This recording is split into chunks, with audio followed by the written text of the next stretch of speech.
إنما التوبة على الله للذين يعملون السوء بجهالة ثم يتوبون من قريب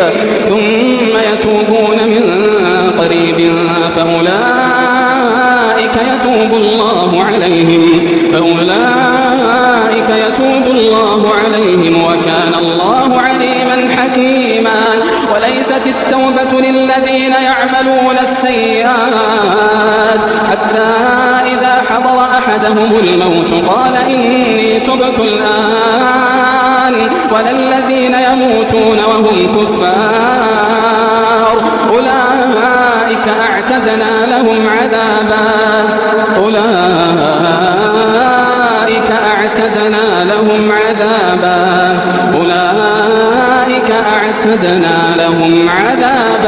أليما.